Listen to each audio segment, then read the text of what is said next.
Welcome to What's on Your Shelf. And today we are right in the middle of Kibera at a place called Bombolulu. And the gentleman today we're about to be inspired with is the perfect definition of what resilience means. I'm Gisore Nyabuti, Brian. I'm the founder of Slums Going Green and Clean, and I'm also the General Secretary for the Kenya National Waste Speakers Welfare Association. So, Slums Going Green and Clean, I started it way back when I was 17 years, and it was just from being inspired from books. I read Alchemist, Paulo Coelho, so I really felt inspired. And then I came home. I found that most of my age mates and also like the people I used to chill with, most of them were in jail, some were shot. Yeah, so it was like we were reducing in number. Yeah, being that also that when we were young, a little bit up on a jam session. So I used to remember that ni vitu tulikuwa wanafanya kidogo, but now others stuck walibaki kwa hiyo stage. So ikakuwa that mpaka wakazoea mpaka ikafika point sasa wao wana lose life. So ndio nikaona it's better if we start like doing something in the community. So that's how we thought of like doing like cleanups, planting trees. After now the group was formed from there. And then initially we didn't have resources. So ilitegemea now the books. Alafu pia nika introduce few members on the books. So tuko tunategemea the vision to drive us all.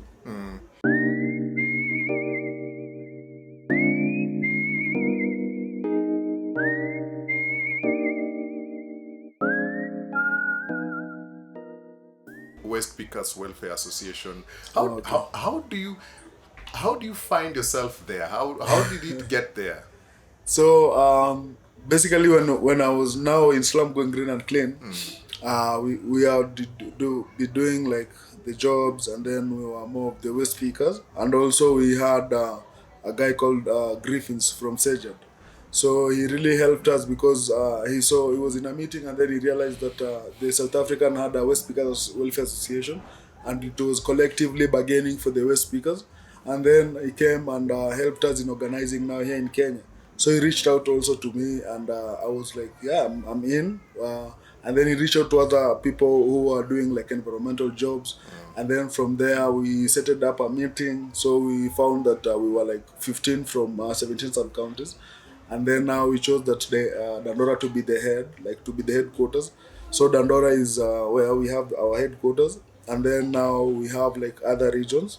We have 24 counties, and in total we have 46,000 waste pickers total membership. And we have three types of waste pickers: household waste pickers, street waste pickers, and landfill waste pickers. So now as we came in through as household waste pickers, because we always collect waste in our informal households here. Yeah, and we are trying to bargain and also like have resources for the welfare of the waste pickers, because we are the people down there who are doing the job for every other companies and which are polluting the environment. Yeah, we have a very serious problem with waste management. Yes. Why don't we ever get it right? What's the problem? The problem is that the people who sit in these meetings, they're not waste speakers. So we need to have like a slot for advisory from waste speakers, because we are the people in the value chain, and we are the only people in this world who offer like services to the public, because we clean the streets and everywhere. And then at the same time, we're in the value chain of plastic. Plastic cannot work without waste speakers. So that's why we have a motto saying, recycling without waste speakers is garbage, and waste speakers are the backbone of recycling. So you find most of the time it's not working, because the government always thinks, machokora. So until they involve us, the integration now, after they have integrated us, the solutions will work, because they will be from top to down. You find right now the solutions come from top, with the companies, everyone agreeing, but the waste speakers are not involved. Now these people are coming to force things, and we find that without involving them, they won't understand what needs to happen. So you'll find it's happening contrary. So if we engage the waste speakers, we are sure we will have a whole value chain, and if you come with a solution, we are sure it will work, because also the waste speakers are the ones who are implementing on the ground. So if we just have like a good guidance and we have them on board, we are sure with everything to. What is the relationship between the garbage collectors Yes. and the county governments also have a department, and I don't know if it's under environment or what, that Yes. now is responsible for For the- waste management. Yes, yes, What yes. is the relationship? The relationship is that here in Kenya, waste is a devolved system. So it's in the environment is in the county levels. So you find that every county needs to define how they will manage their waste. So also that now it's another challenge because you find that these counties will come up with policies that will not work, and also you find that also on contrary, these counties that do not have the capabilities to manage waste. Like all the 47 counties, you're sure you'll find only around 10 have recycling centers. That one you're sure. Do we have a recycling center in Nairobi? Yeah, we have Mr. Green only for the plastics, but not for like a whole value chain. Yeah, so we have Vins. We have few recycling centers, but now we need to come up with a recycling center for a whole value chain. Like in Argentina, Buenos Aires, the waste pickers there, the government actually supports the waste pickers. They even made for them an industry. At the landfill, they just pushed a little bit of waste. Then they made an industry there for sorting to recycling. Like they have everything. And then they put like the Association of Waste Pickers in Buenos Aires to manage the recycling plant, and it's working really well. And also like through the INC3, they are bringing up solutions which are working, and that's why we are saying if our government can introduce service fee to the waste pickers rather than going to employ other people to come and sweep roads, we can just take these waste pickers, integrate them, have like one list, have their data, and maybe put them in a bank system. Everyone has a card, and then we just put the money on their banks every month, and we are sure we will have clean streets because they have been doing the job since. And also they have faced the injustices, the government, and even someone will just say no, don't come to my area because you might pick something. They always work with sacks. So it's very hard for our speaker to maybe work with something which you can see what is carrying. So he needs always to work with a sack. So we find that also there's so many injustices that come around the West speakers, and also many people don't understand West speakers because you find the ones on the landfill always sleep, or on the streets they always sleep at the landfills. Now you find that most of the time for them to be sleeping there, they really need to take maybe strong drugs because it's different with the other normal people. Yeah, so we also need an understanding also for the way speakers, and then also like a small integration for them in the community to be just accepted back as normal people. Does it mean that a majority of waste pickers are also street people or homeless? Yeah. And why do you think that has happened? It's because you find that someone maybe he has become homeless. He does not have a skill. He does not know any job. The only job in this world that you'll enter without knowing anything is waste picking. You just need a sack and you need to start walking along the drainages, along the rivers, anywhere you'll find waste to be valuable, to be taken back, to be sold. So you find that the homeless people, they don't have they don't get money, they don't do jobs to be paid. So most of the time, the waste picking is their main source of income. So you'll find them even the city center going through the bins. It's because they are looking for valuables to go and sell, and then in the evening they can eat with their families, or he or she can satisfy herself and then go to the street also to sleep. Gisore, you are in crime. Yeah. You are in, like you are wasting away. Yeah. I tried to figure out how you ended up here. How did you get here? Because you told me, you said you read Paulo Coelho's book and it got you here. But what in the world pushed you to even read it in the first place? Well, when I was in crime, I was losing away, and my dad is a mechanic, so he found like there's a friend of his told him about Don Bosco Karen Boys Town. So I used to and then he went there. He looked for a chance for me, so he went there. I studied mechanics. While I was there, I met Father Miguel. So Father Miguel used to notice that I used to sit alone at the lunch breaks and also at tea breaks. So he just engaged me in the conversation, And then after some 2 or 3 days, he invited me to the library.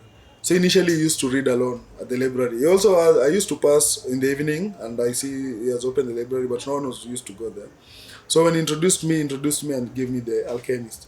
So after I read it, I was so inspired that I realized that I've been wasting myself. And so I saw that the opportunities that I'm seeking to go to Europe to maybe become what, I just need to come to where I was born to make it.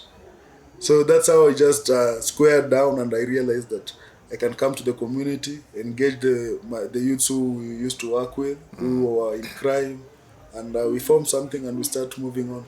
Tell us about The Alchemist.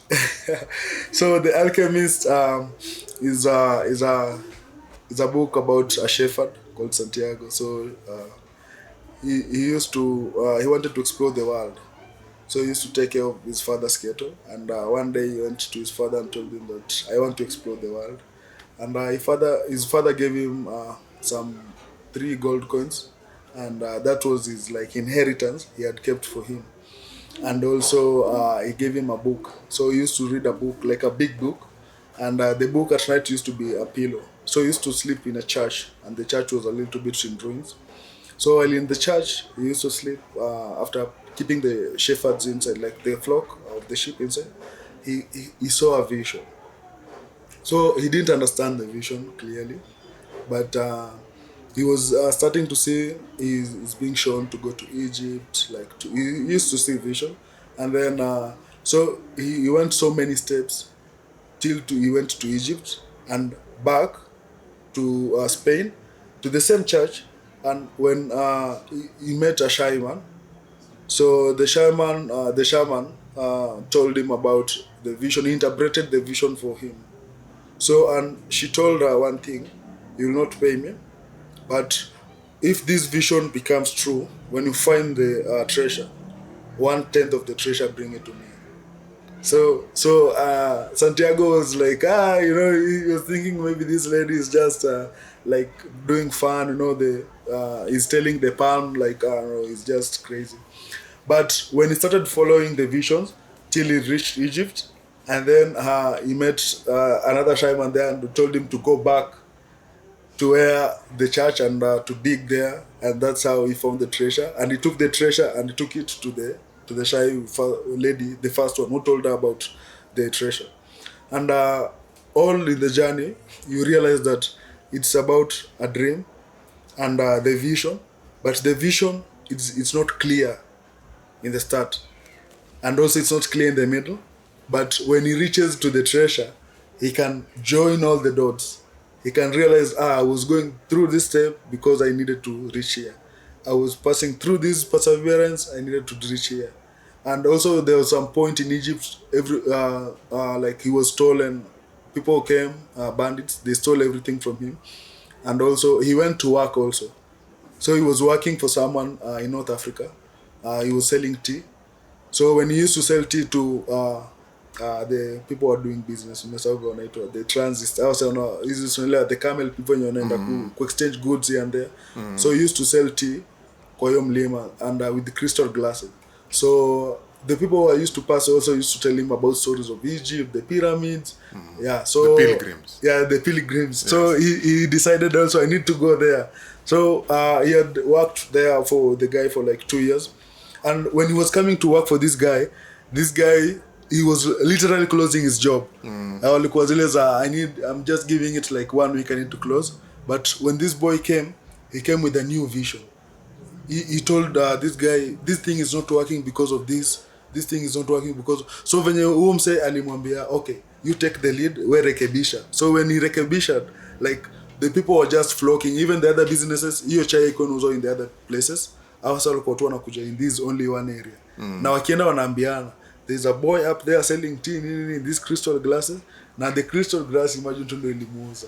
Hiyo tu ndo the boy introduced the crystal glass, and hiyo tu ndo ilisell hiyo chai hapo, because everyone used to feel special akikunywa kwa crystal glass, because initially it was meant for kings and queens.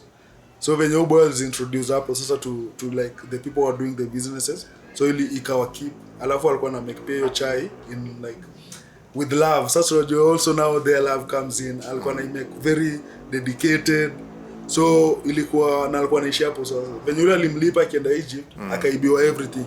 So kufika Egypt, pia akaambiwa vision tena he had to go back empty handed. So ndo akaenda kupata his treasure huko, and then at last I realized that if for it not for him to go through hizi mateso zote, angewahi fika kupata hii treasure. Yeah, so Ali joined the dots at last. How was that an inspiration now to Gisore to now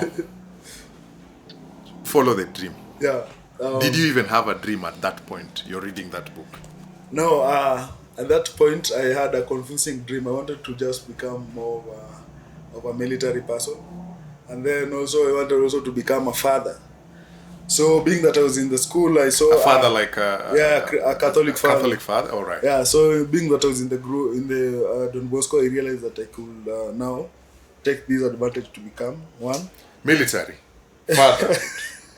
That Azingari. So after the father introduced, now Father Miguel introduced kwa books, I used to tell people, no, so uko hivyo kwa workshop, wajasa ni mechanic, so tukiwa kwa workshop, tuko chini ya gari na show us about these stories.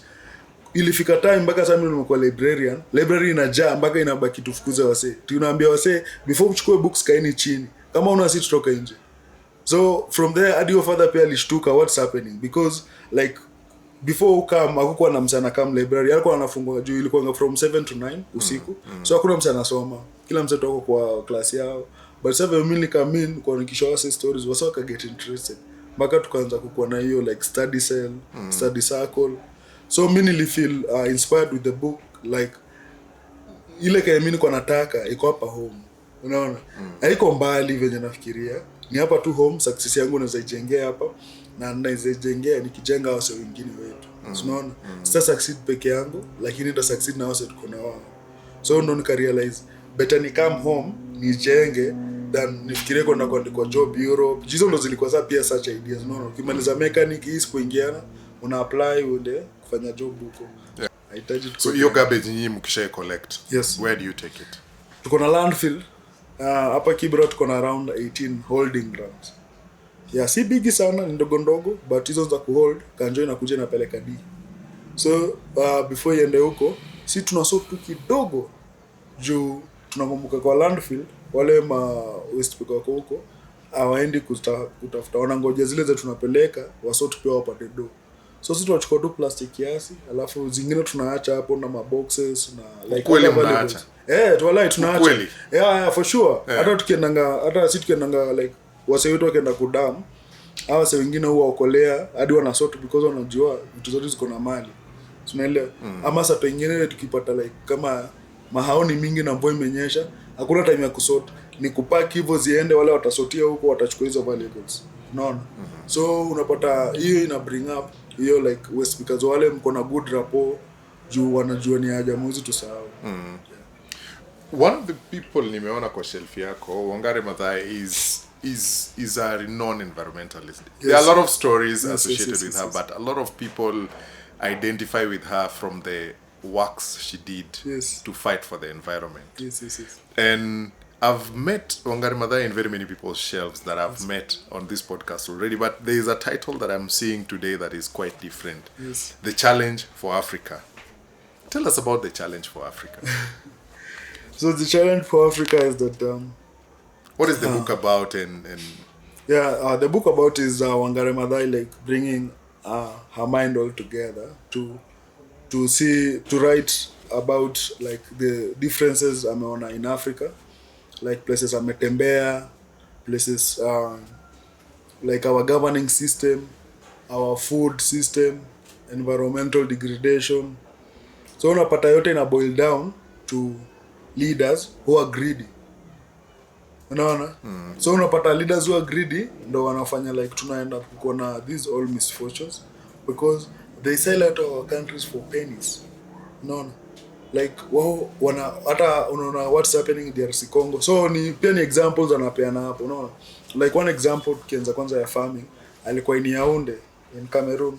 So akiwa kwa hoteli yake hivi anacheki bana mama fulani analima mlima. Sasa unajua kuna places Africa is very hilly, you know. Ako kwa mlima analima, but yani venye analima the wrongful way, unaelewa. Analima design yenye mvua ikinyesha itaosha topsoil yote ende nayo, unaelewa. So ndo alikuwa anasema explain hapo like wase wetu wengi wame misinformiwa, unaona.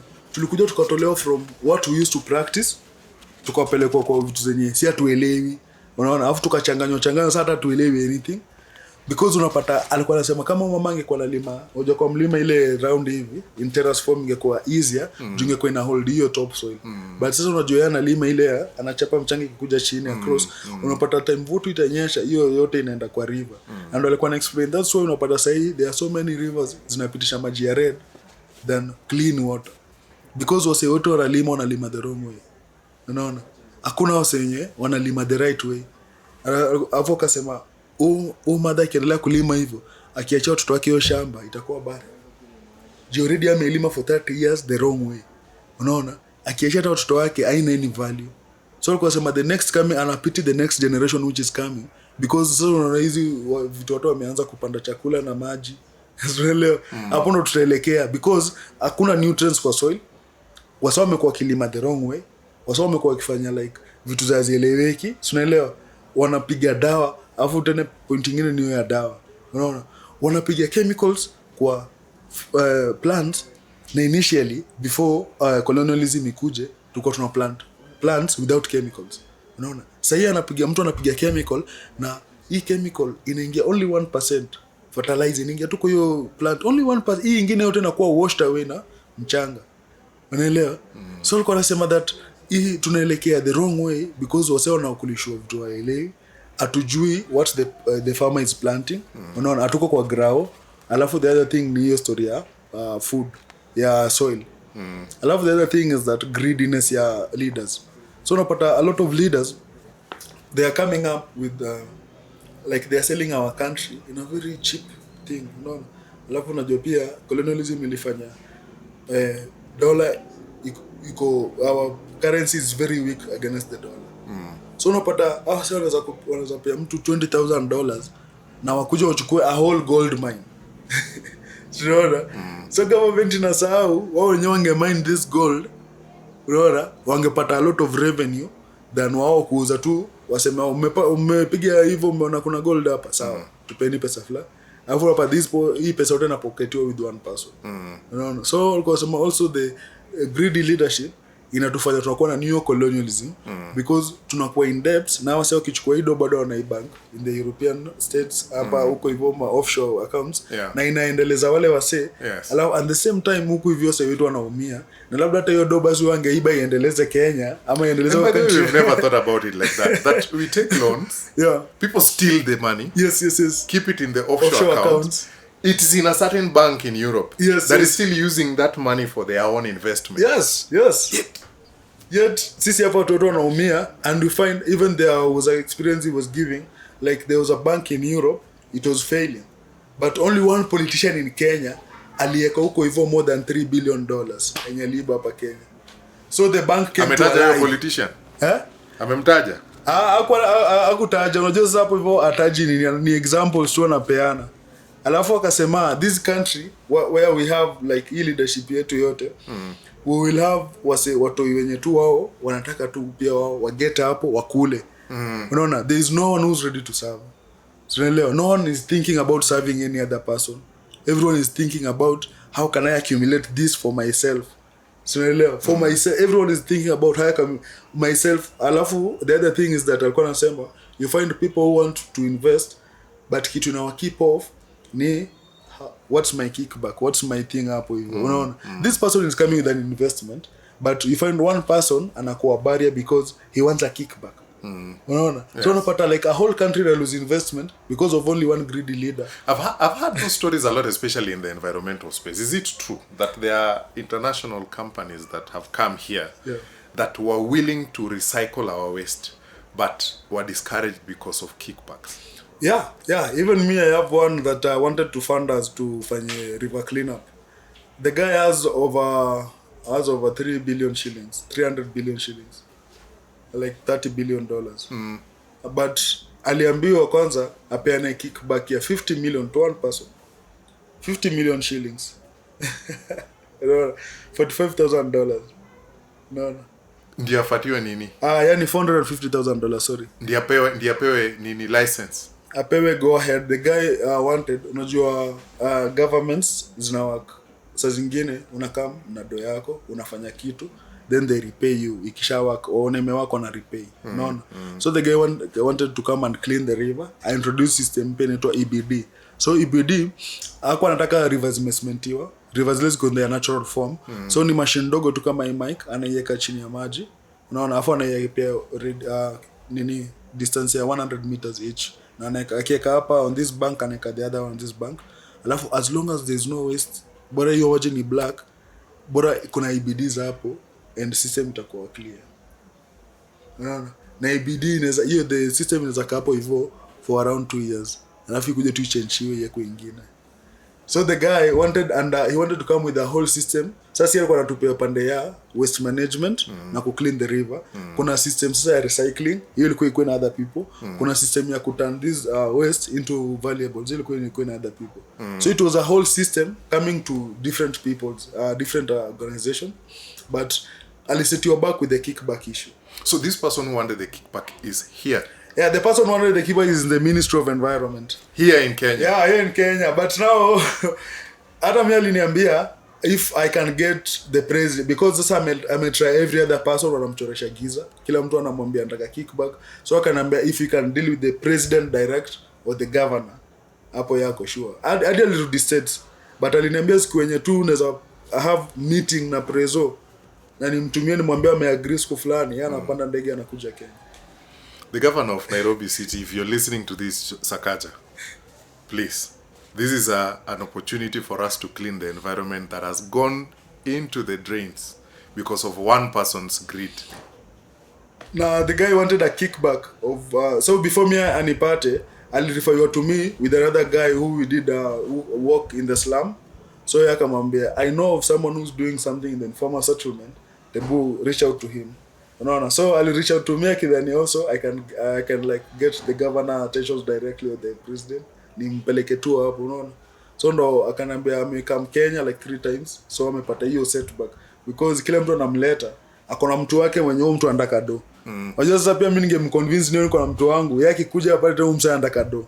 So unaelewa? Yeah. So that's why mainly hold tu mpaka kwenye inaweza para tu na huyu governor ama preso. Yeah. Niko sure nikimleta na mweka kwa huyu wao discuss alafu si tuanze kazi huko chini. The guy is very ready. Yeah, alinambia even today, and the guy is is a consultant. So amebeba pesa ya organization like the companies instead. So from what he told me, inaitwa Bluestone Trading, I think I'll show you the company. So the guy is given money, alafu anatafuta projects or environmental stuff to do. None. So the guy companies that come together zinampea money, zinapea hiyo consultancy yake money, and then pia anafa report back to them. You see.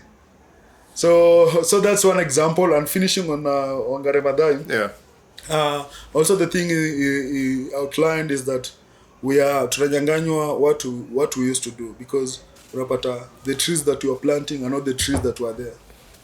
No. What do you mean?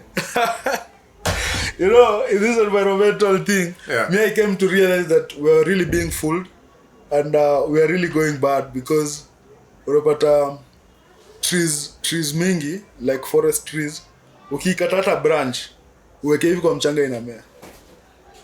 Unajua hivyo, indigenous trees, our own trees, ukikata tu hivi uweke kwa mchanga inamea. Haitaki uplant trees, uplant seed. We had the national tree planting holiday the other day. What did you make of it? We planted 2,800 trees from Aga Khan Foundation. Naturally planted in 7 schools. Unaona? So hapa Kibra tu hapa Kibera. Kuna shule mingi za public ziko na big farmlands. Like ziko na mashamba, alafu classes ziko one side. So Aga Khan Foundation wana plant microforest. No. So one microforest is 250 trees. Now within a space of 1 meter unafa plant 1,114. Within a space of 1 meter for trees. Where are we getting it wrong with this whole tree planting? We are getting it wrong because we are I don't know how I'll say, it's talking outline, it's the words, but there is someone fooling the people. You see, there are people who have gone to the lab, generated trees. You see, the trees which can't last for 40 years. Right now we are planting gravelia. Gravelia doesn't last. Gravelia zinaanguka. Unaona? Gravelia ikifika 50 years, hiyo inafaa kwanza ikuwe ikatwe. 35 years maturity imeisha. Ikifika 50 sasa inaanza kuoza na ndani. Unaona? Inafaa ikatwe. Isipokatwe itaanguka peke yake. Kuna blue gum. Blue gum inanyonya maji kila mahali. Hiyo iliintroduciwa. It was not here. Unaona? But ilienda kwa lab ikajengewa specifically siphon the water. Unaona? Initially Africa we didn't have like palliative taps. Unaona? Maji ilikuwa inatoka anywhere. Hata wasao kwa nalima sana. So ile juu maji inatoka chini. So unapata hata mvua ikinyesha like everywhere ilikuwa inakuwa wetland, maji yanaweza kutoka. Sasa because of the trees it may dry every area. Unaona? Hata sasa ukienda like places kulikuanga na visima, ukiulizia tu msana kwambia kuna mti fulani zililetwa hapa zimemaliza visima. So we are killing our wetlands with the gravelia issue. Unaona? The people want wanasema unajua hapa ni swamp, yani ulete zile mamiti kwa Kisii zetu mringamu. Yani ulete ile mringamu upande hapa. That's what they do in Kisiland. Unaona? Ati pali ni wet area hivi wetland. So your farming spaces zimeisha also. Wanataka kuintroduce hapa farming. We pande hivi mringamu opposite round. So ikishapandwa itasiphon hiyo maji yote. Alafu shida hii blue gum chini hakuna vegetation inazamea. Unaona? Hauwezi fanya farming na blue gum. Haitamea. Ina kill. Saizi kila mtu ako kwa hiyo place ya kupanda mti. Panda miti. Nobody has told people what is the right tree to plant. Nobody has told people this is where you get the right seedling. Yeah. This is the correct thing. Yeah. Gisore, who is in that space? Yes. To this viewer and listener who is watching us today, Yes. what is the right tree to plant and what is it that will give value both to the farmer and the environment? The right tree to plant is the indigenous trees and the fruit trees. The indigenous fruit trees. Grafted fruit tree, hiyo ni mambo ingine. Hiyo ina last only 6 years. Ikishafika 6 years kata hiyo mti. Jua itaiza. Unaona? Maembe ile indigenous inaweza kataa kuzaa for 4 years, but ikisha mature after 4 years inaweza zaa up to 100 years. Tunaelewa? Until labda mtu atokee tu aseme tunataka tukate hii mti. Tunaelewa? Lakini hii sema ati kwanza leo mimi sitoi matu. But unaona hizi grafted trees zinatu mislead because ziko na maturity stage. Unaona? Alafu kuna kitu kingine ilikuja ati harvesting of trees. Unaona? Hiyo tuache. Tunaelewa? Sasa kuna a lot of products za plastic. Kitu yote tunataka na mti tunazojengea plastic. Tunaelewa? So history ya trees tuta end up unajua ile grid yenye ilikuja na colonialism ya kutaka like a bed of mahogany ndio ilimaliza the indigenous zile miti zilikuwa zimekomaa because zilikuwa zinakatwa. Hata ndio kitu trend specifically ilikuja. Trend iliingishwa hadi Uganda ibebe hizo miti kipeleka ocean ziende zikafanyiwe huko zitengeneze vitu artifacts fiti. Unaelewa? So hii story ya harvest trees inafaa tuchore. Ndio the future generation ipate like hiyo carbon bado iko na absorbed na kukuwa na hiyo healing of the trees. So also bado kuna book nyingine ilikuwa nayo inaitwa Chi. So Chi inaongelea about the energy. Unaona? The sun has an energy. Chi kwa hapo kwa haiko hiyo mtu mwingine alichukua bataja ile for since 2020. Chi imeandikwa na nani? Imeandikwa na ni Mchina, imeandikwa na Tao. I'll just send you a picture. Okay. But ni Chi inaongea about energy. Unaona? So the energy, our palms have energies. You see, unazenda hivi kwa mti as old tree as it is, ukiwa msik utoe tu viatu. Unaona? You see, this is the other thing atuambie. Unaona? You connect with nature. Unaelewa? Our legs kwa footprints hapo ndo ending ya nerves, na hapo hivyo kikanyaga kwa ground inafaa absorb the negative energy that we have. That's why unapata any sick person and it's advisable now is a culture ukanyage chini. Unaona? Kwa pali tu ni mchanga, achana hizi sisi miti. Mchanga kanyaga chini, tembea the negative energy itaisha. Mtu akisikia kizunguzungu kanyaga chini, tembea tu kwa hiyo grassland hapo hivyo, wewe tembea kama unalima kama umetoa viatu. Unaona? Because energy inakuwa absorbed. Unapata wasi wengi wenye energy zao zinakuwa absorbed na environment na earth, hawakui na vitu za depression, msee overthink. So unaelewa, una have a clear mind.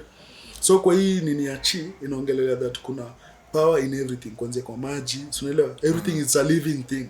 The world is a living thing, no, even the trees itself. You can go under a tree na uishike tu without saying a word, and the tree transfers energy to you. You see Wow. Yeah.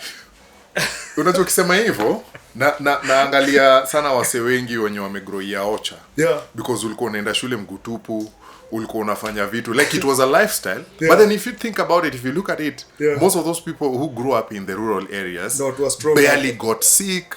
They were physically strong as compared to the people in the city. And people thought that watu wa Nairobi ni sop nini ma cool kid nini. Would this be the relationship? So there is someone fooling everyone. Unaona? Mtu introduce rubber, kiatu ya rubber. Rubber is an unconductor of I transmit energy. You see? So mtu introduce rubber, alikuwa anajua, he had an idea. Unaona? Disconnecting you with the environment. You see, us, we are disconnected with who we are. That's why you see we have all challenges all over, because we are disconnected literally. We are disconnected with the environment. We are disconnected with everything. I don't know what you're hearing, but have you subscribed to What's on Your Shelf yet? We've realized that a majority of us enjoy watching these conversations, but you're yet to subscribe. Please subscribe, because that allows us to get even bigger guests, to have an opportunity to have insightful conversations such as this. Today we are seated with the future president of this republic.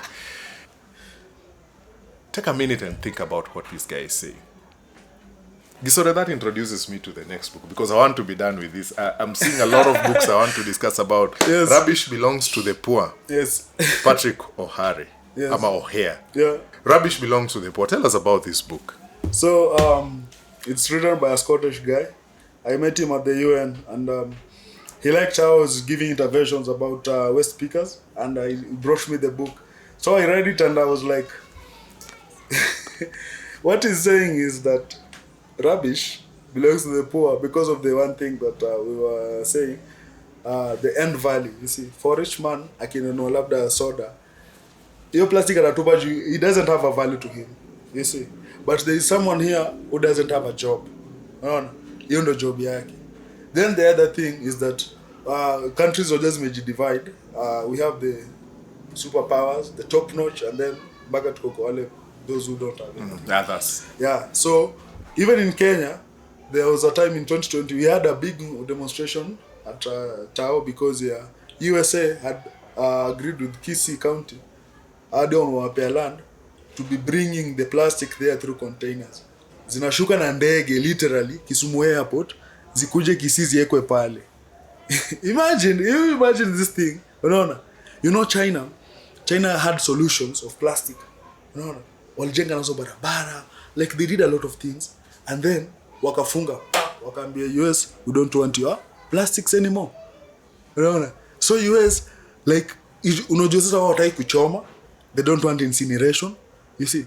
So wanataka kukaa like, we are doing the policies, we are very good, we are not polluting the environment. So they always want these other countries, poor countries, wanawashipia, alafu unajua they have a small fee, you know. So you see also the dollar weekend being money being weakened by the dollar. Unapata hata ukitupia $100,000 per container. Our government people are like, you bring, we have large lands here, zitakaa hapo, unaelewa. So you see, that's the thing that this guy is trying to outline, that waste is being also manipulative to the poor people. Unaelewa. Juu hata hii in Kibera, you find that there are some people who can't take waste to Dandora. Wanatoa tu waste hapa Karen, juu akona lori imefungwa ni ya white tu, unaelewa. Na takataka imejaa ndani. Anakaa mtu anatafuta msee mmoja hapo kwa landfill. Mkishoto kuna landfill 18. Anazidump tu hapo. So kesho ukikam, ndio kwa wase wetu wa speakers kuchemba utapata a lot of valuables. But pia ukithink in other perspective, hii waste si ya Kibera. Unaona, hii waste inatoka Karen. Inakuja aje kuwekwa hapa. Unaelewa? So unapata also like in every, kwa kila mahali, from countries hata kwa kuja kwa class, unapata kuna wase wenye wana prefer waste yao ikuwe dumped in the informal settlements. Than ichomwe. Hata hata uchome waste kwa compound. But si unaweza peleka pale kwa Kibera, enda nayo. You know, I used to go to Gikosh, unapata nguo inauzwa 5 bob. Unashindwa hii nguo ndio imetoka majuu ndio iuzwe 5 bob. hata hiyo sio umeleta pictures kwa nafikiria. Unaona sasa? Yeah. Mtoni. Sisi tunafanya clean up za mtoni. Yeah. Acha venye watu wanasema ati plastic. Kitu inafanya mtoni na kuwa wasni, kitu inaitwa textile. Mimi nakwambia bed sheet unapata iko hivi straight, alafu imeshikana na mchanga. Unajua some magic yenda unaelewa? Ime roll. Nakwambia sio unapata ki bed sheet ni kinono hivi na ni straight na imejaa mchanga, ina hold waste yote na kuja. Unaelewa? Alafu vitu mingi ziko kwa mtoni textile. Juu hata hapa Kibera, the second biggest market in Nairobi after Gikomba ni toy. Unaona? For second hand clothes. Na mimi nakwambia pale pia ukienda the same thing unasema. 5 bob, shati 5 bob, trouser 5 bob. Unaona? Viatu hapo chwani. So unapata kuna wase wenyewe yanazendanga tu kwa daily ananunua nguo, anavaa na tupa. Unacheki? Kuna tukibeba takataka, kitu kingine kubwa after like food waste ni textile. Apart from plastic. So unajua sasa pia ukiwa kwa waste unajua unaweza do data ujue Kenya unabeba. Unaona? So unapata food waste ndo majority, alafu sasa textile. Watu wanatupa nguo kutupa. Unaona? Kwa kila household lazima upate mtu anatupa jumper, mwingine anatupa. Kuna mwingine anatupa hadi full set. Unapata mtu ametupa maduve, mwingine anatupa yani hata unashangaa. Hadi speakers zote wengine zinawekwa kando. Tunajua ukifika kwa landfill wale wasio watazichukua, wazikaushe, watumie. So hizo mix na waste. Tunaziweka tu kwa gunia moja kando, hiyo inapelekwa. So unapata textile also, it's another thing yenye wasio waongelee. Unacheki? But it's being dumped after dumped. And do you know the bad thing, hata mimi ningependa the viewers watching this, textile, everything in this life, sio kama tunafuliwa. Everything in this life has a life ending. Textile at most has 2 years for life ending. At most. Unaona, unafaa uvae nguo for only 2 years. Mpya acha hii mtumba. Unaona? Sasa wewe ukikuja ununue mtumba, inaanza kuproduce chemicals. Unaona? Our bodies kila mali ni pores. Unaona? Ukisweat, unajua hiyo sweat ina mix na hii nguo umevaa. Si ina produce chemicals, si zinakuingia. Unaona perspective? So unapata wase wetu mtu ananunua mtumba, anakaa nayo 10 years. Ilishavaliwa huko hivyo 2 years sasa hii ni waste yake iende. Wewe umekuja umenunua for 10 years umeivanga, nadhani utakuwa na health effect na kaje kwa ngozi. Every part of our skin is breathing. Every part. Gisore umeongea kuhusu hiyo relationship na ukiongea kuhusu Africa being a dumping site. Yes. For most of those developed countries. Yes. We recently held the Africa Climate Summit. Yes. What was your take on us hosting? Because we took pride, we said very many things about it.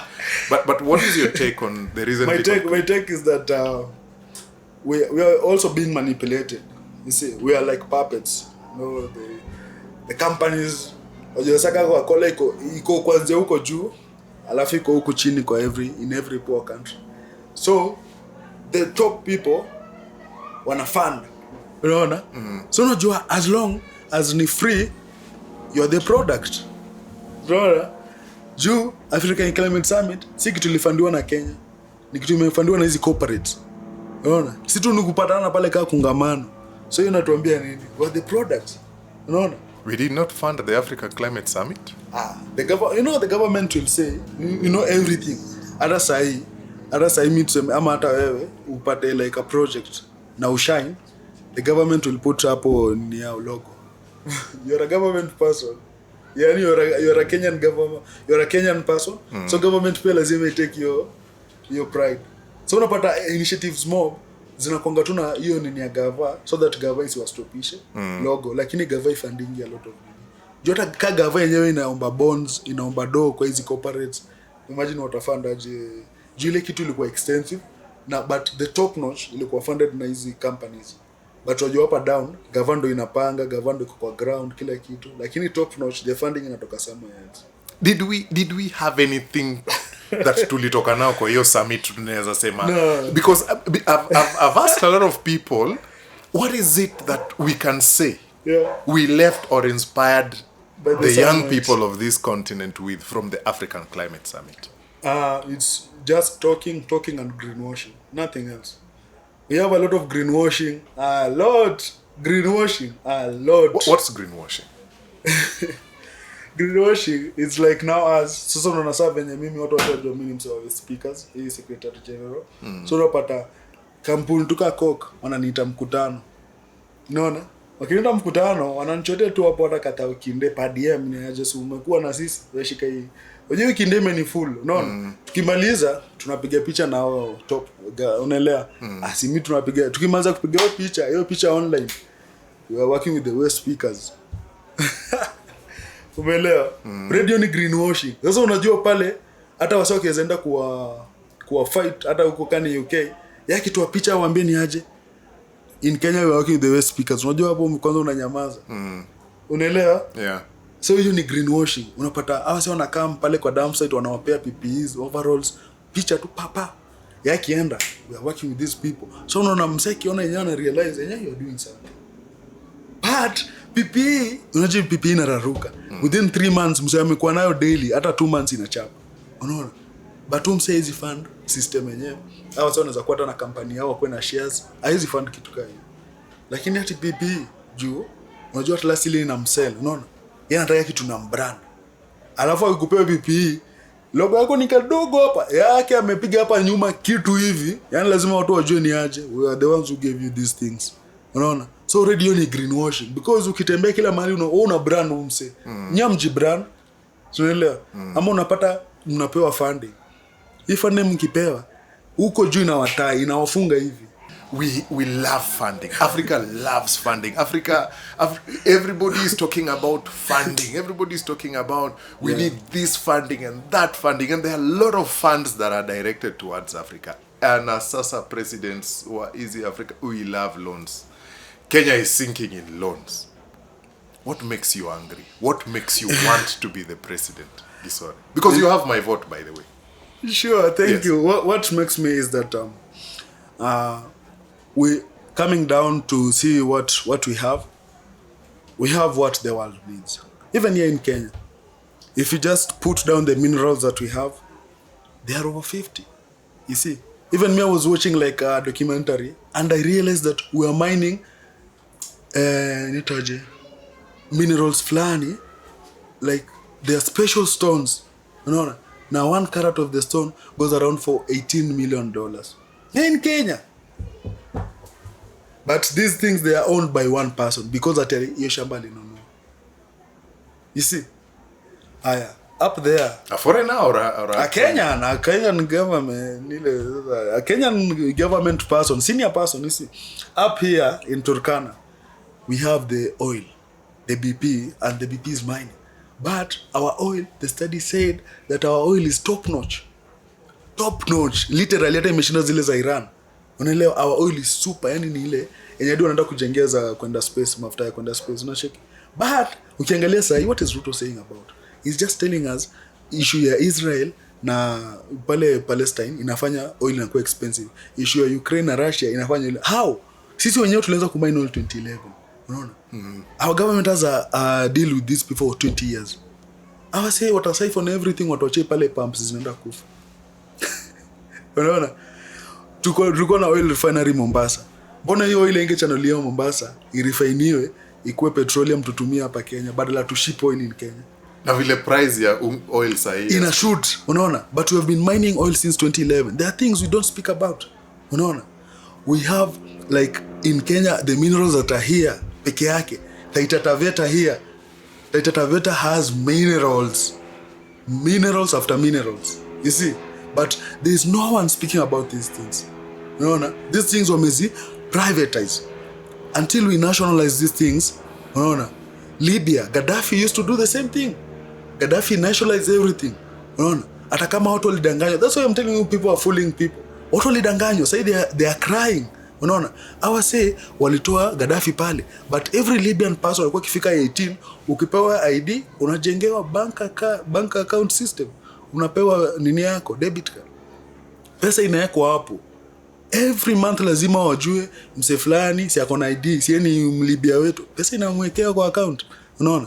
But hizo the European, they don't want us to be that way. Hawataki tuishi hivyo. Unaona? They want us to suffer. You know, when we suffer, we will listen to them as saviors. You see? But when we are good, we will come to the table to negotiate at pars. Sisi ni equal. Lakini wanataka we have a negotiation of here. We are up here, we are up down here. You know, when you are down here, you know, a beggar doesn't choose. You see? No, Abega has no choice. So our people will go there, they will not choose. They will be told, tuwapea 10 million. Si iko sawa? Yes. No Tunapiga other. makofi. Yeah, kwanza wanafura.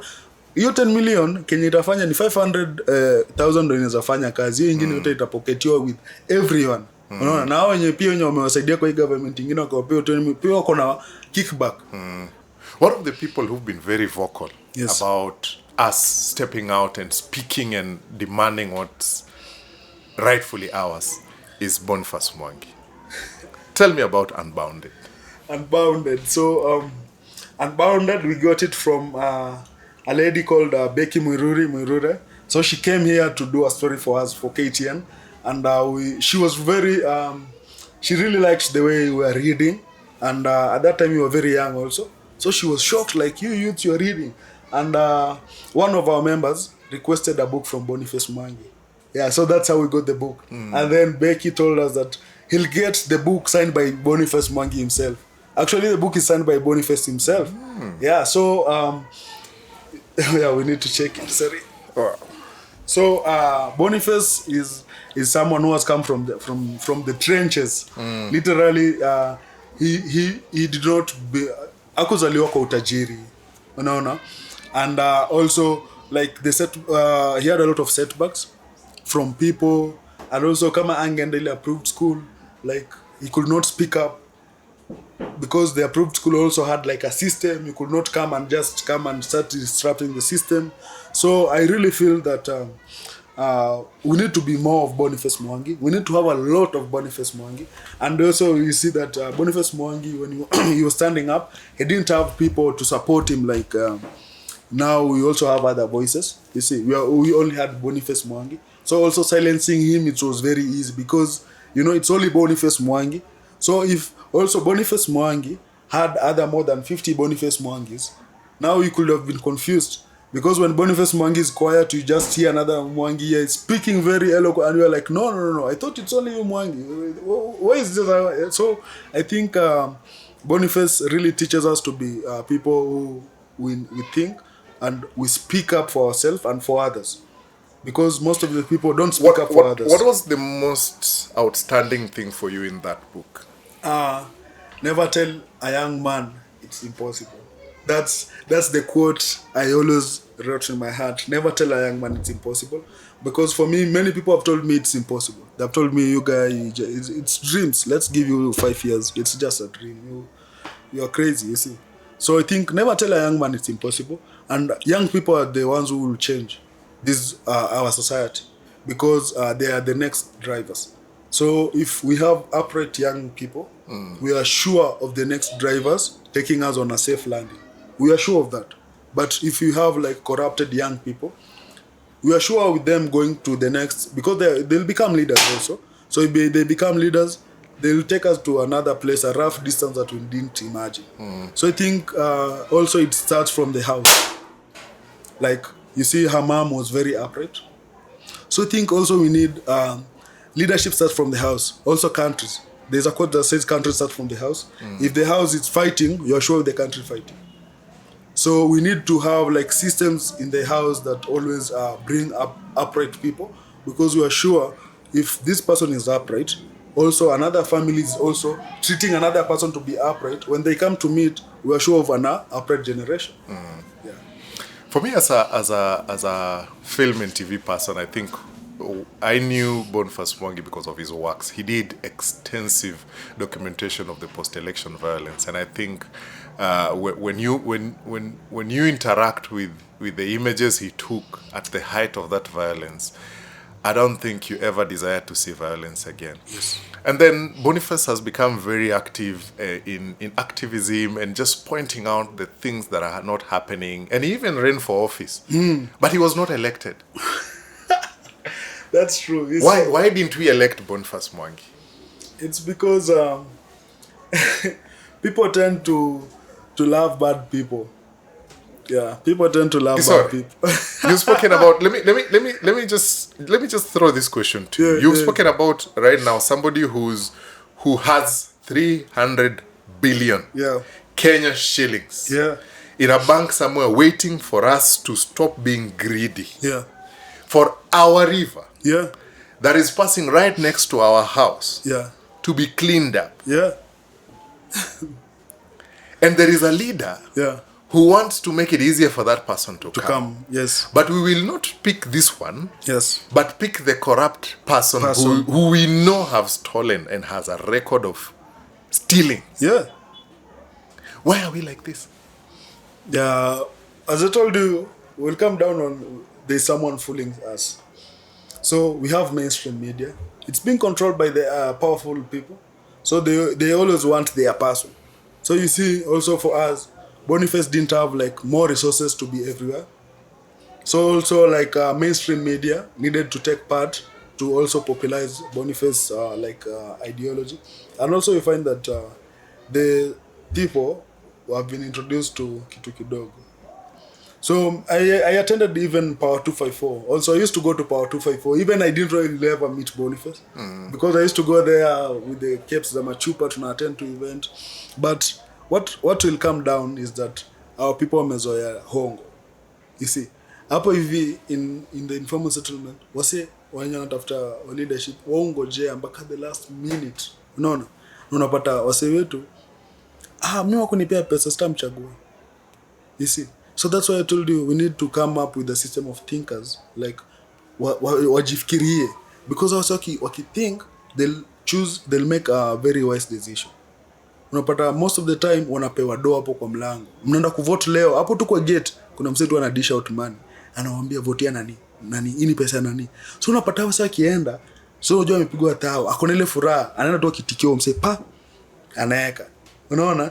So hata kama ameshinda akisikiza ideology ya Boniface, but hiyo tu tao imemchange.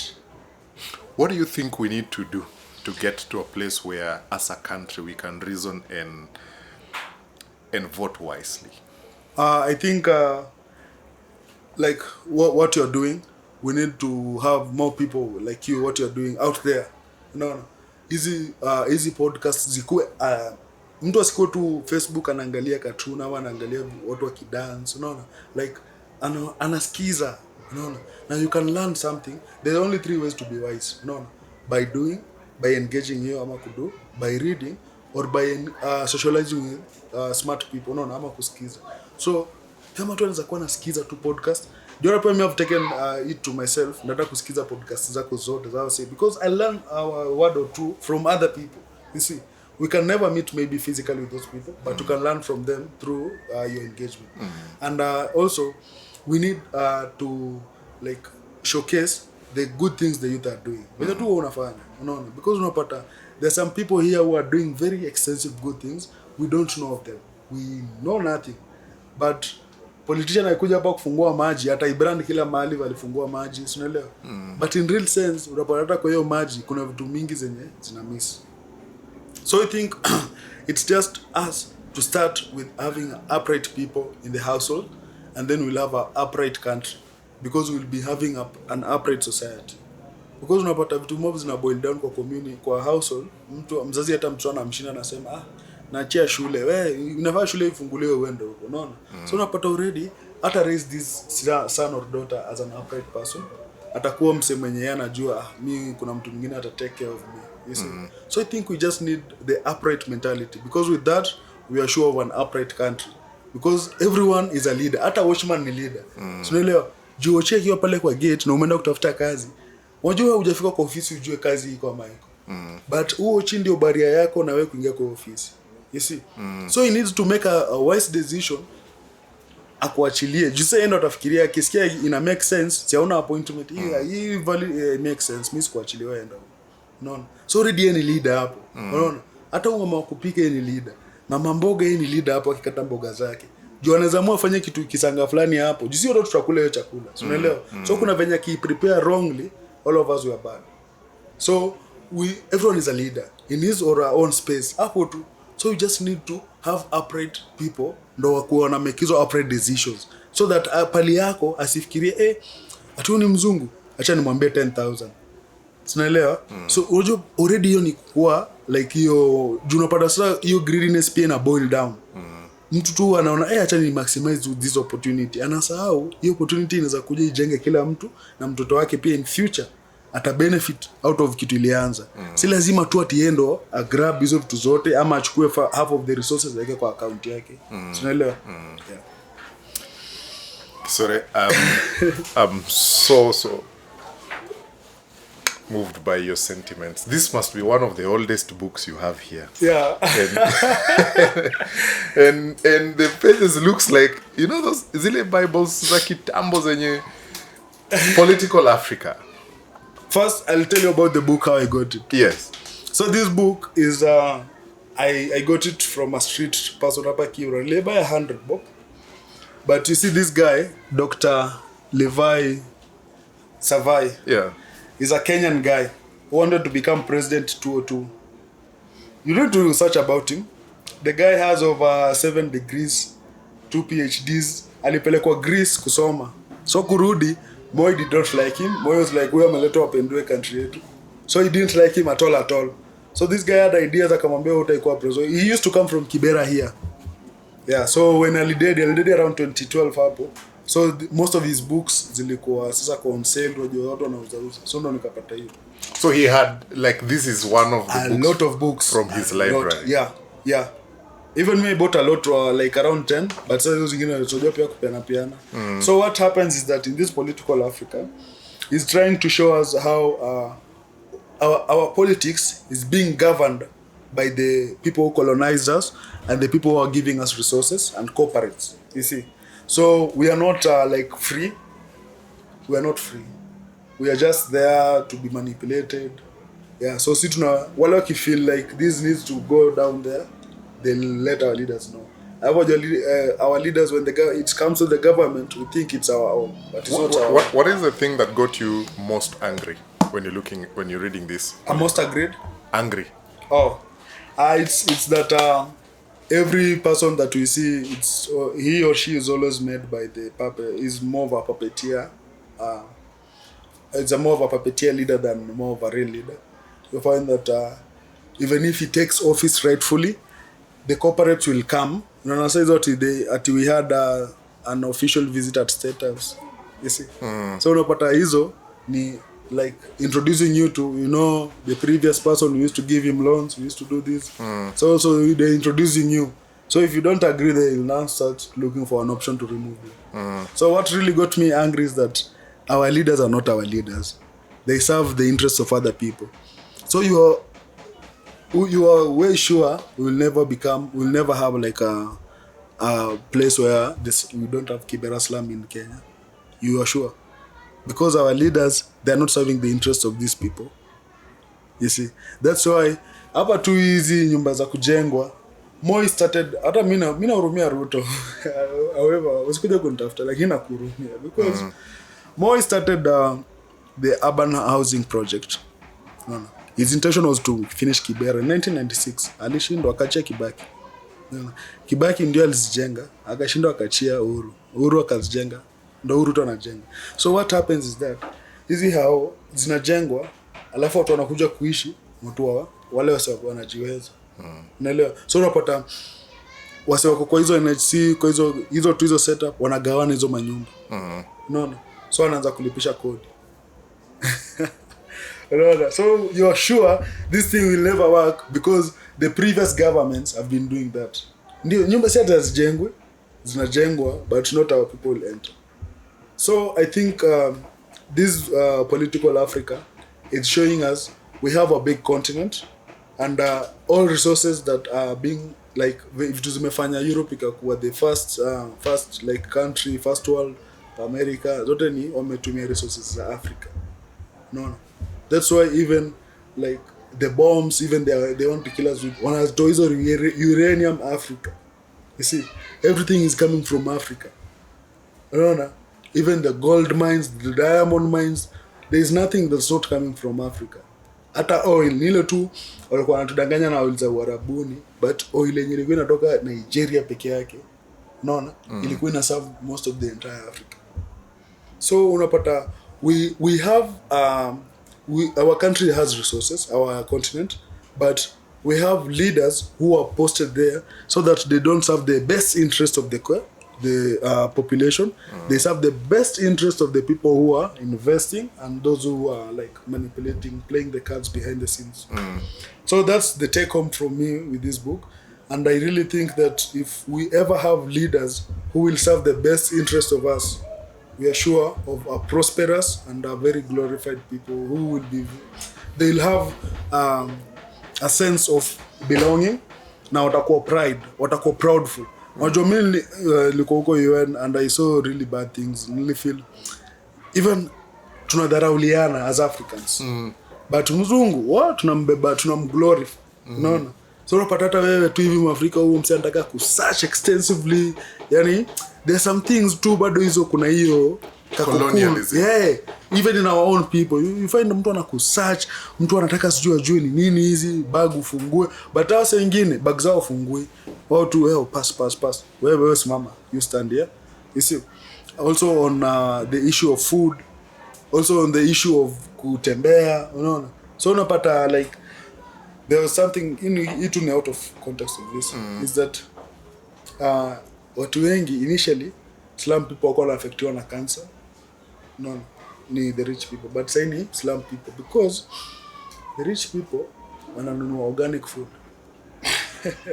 Unaona? The rich people wako na greenhouses, wanapanda manyanya na organically afu wanaziship to the informal settlements kuuza. Umesikia hiyo? Umeongea kuhusu food. There is a question I almost asked you tukiongea kuhusu Wangari Maathai and I wanted to talk about food. Yes. And the country now looks like we've given a green light and we look like the government is defending GMOs and all these things. Yes. In fact, this guy, the former Trade Cabinet Secretary, was careless enough to say that the country is already battling a lot of things that can potentially kill us. What is wrong if one is added? It's annoying. It's very. But what comes to your mind when you think about food? When you think about that thing you're talking about, us thinking about the organic food and us doing agriculture the wrong way, and us what is wrong with us? Yet we say agriculture is the bedrock of our economy. Yeah. So we have been fooled. We have been fooled, and who is fooling us, Gisore? Because we have leaders who went to school for lack of a better. We don't have leaders. These are puppets. Our leaders are puppets. Total puppets. They are not leaders. These are leaders are puppets because we have these world bodies. Yeah, we have Monsanto's there. Yeah, Monsanto's is everywhere in the world. Even if they are not calling themselves Monsanto's, they are there. You see, do you know of something called Roundup? Roundup? No, I don't. So Roundup is something that I knew it from my dad. They used to do it in the 60s huko Ushago. Ni kitu wanakama hivi hapa, si mnataka kumesha hapa ati majani chai. Na mtaki hizi weeds zime. Mnapiga Roundup pap. Inaua kila kitu within 24 hours. Na for the next 3 years hapa hakutaimia kitu unless kitu umemesha. Hakutaimia weeds. Na Roundup inajengwa na Monsanto's. So Roundup is a what? Is a chemical? Ni chemical powder una mix na maji alafu unapiga hapo pale unataka kuplant. Hakuna anything itaimea hapo. Inaua every living thing kwa hiyo mchanga, from wadudu inaua. Hapo hivyo unakuwa na barren land enye wewe kuja tu upande hivi majani chai yako inashika. Hata hakuna haja kuja kufanyia kupalilia juu hakuna weeds. Unaona? So hii ni 60s. Si ati nakwambia kitu ya this year, unaona? Hii ni 60s. So unaweza imagine hao wamekuwa aje kwa our system. You see? So hizi chemicals, unasikia fertilizer tuna ship. Si ati fertilizer tunajijengea. We are shipping. So unajua we are not always given the ingredients. That's why these people are fooling us. Kenya wanatuandikia hapa si Kenya iko hapa ndani. Unaona? So unapata hatuko huko wakijenga. Unaona? So watafanya mixture yao na vitu alafu watulete product. Unaona? So these products si tutaitumia kulingana na wametuguide hapo. Unaona? There are some foods these farmers here in Kenya. Unajua sasa pia nikiokoa hizi story tunapelekwa za zingine mnaenda kusoma unaona. Huko Kiambu wapi. Unapata there's many farmers kwa shamba yao. Kuna kashamba tu pale unaona zile nyanya mbona ni hazina afya, zile nyanya ndogo ndogo, zile zingine ni kazi na kuliwa na wadudu. I'm telling you unaona zingine smart zinavutia macho. Mimi kibaki tu na making sure na baki na farmer nyuma namuuliza unaona kulanga ya maine. Ananiambia anakula hivi. Unaona? Yeye anakula organic. Yeye hizi kule kama amepanda. Unajua kwa nini? Hizo chemicals, unaona? Kwa viazi, hizi manyanya kuna chemical inapigwa yenye ukisha harvest unafaa uziweke kwa room zikae 21 days ndio uzitoe zikulie. Ukisha harvest wewe kwanza nyanya inazaisha hata 10 days inakufa.